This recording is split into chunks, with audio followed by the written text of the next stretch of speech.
Namaste Makla, welcome back to my channel. Please like, share and subscribe my channel. ಮಕ್ಕಳ ಇವತ್ತು ನಾವು 6th standard social ಸೈನ್ಸ್ನಲ್ಲಿ FA1ಗೆ ಸಂಬಂಧಪಟ್ಟಂತಹ model question ಪೇಪರನ್ನು ಈಗ ನೋಡ್ತಾ ಹೋಗೋಣ. ಫಸ್ಟ್ ಹೆಡಿಂಗ್ ನೋಡಿ, ಫಿಲ್ ಇನ್ ದ ಬ್ಲ್ಯಾಂಕ್ಸ್. ಇಲ್ಲಿ 5 ಫಿಲ್ ಇನ್ ದ ಬ್ಲ್ಯಾಂಕ್ಸ್ ಇರುತ್ತೆ, ನಿಮಗೆ 5 ಮಾರ್ಕ್ಸ್ ಸಿಗುತ್ತೆ. ಕ್ವೆಶನ್ ನಂಬರ್ 1 ನೋಡಿ, the father of history is dash.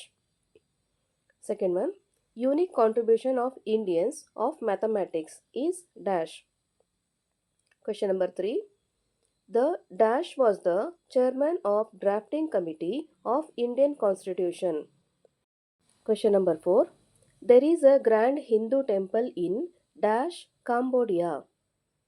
Question number 5, dash was the first metal used by the humans.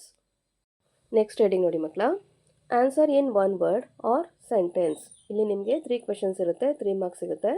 ಅಂದರೆ each question carries 1 mark. Okay. Question number 1, in which era man started farming? Question number 2, what was the great achievement of Aryabhatta? Question number 3, who was the chairman of the Constituent Assembly? Next heading ನೋಡಿ, answer in 2 to 3 sentences. ಇಲ್ಲಿ ಸಹ each question carries 2 marks. 3 questions ಇರುತ್ತೆ ನಿಮಗೆ.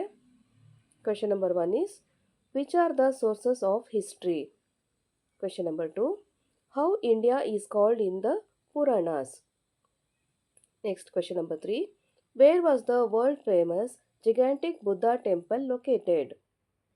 Next heading ನೋಡಿ ಮಕ್ಕಳ, answer in 5 to 6 sentences. ಇಲ್ಲಿ each question carries 3 marks. 2 questions ನಿಮಗೆ ಇರುತ್ತೆ. Question number 1 is, what are the 3 main periods of history? Question number 2, what is meant by secularism? ತುಂಬ easy ಇದೆ paper ಅಲ್ವಾ ಮಕ್ಕಳ?